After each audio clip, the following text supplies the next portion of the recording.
Жігіттер, Мұқағалидың өлеңін оқысақ қалай қарайсыңдар? Туған күніне қарсы жақсы ой емес пе? Әрине.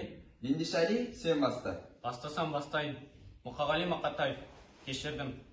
Мен бүгін келеді кешіргім. Біреуді емес, бәрін де кешірдім.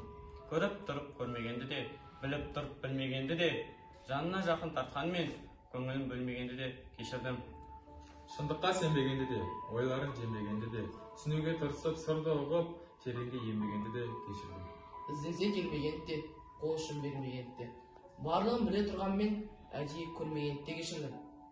Аяқтан шалып құлатқанды да, жаныңа тиіп жылатқанды да, бетіңе күліп қарап, бірақ та өсек айтуды ұнатқанды да кешірдім.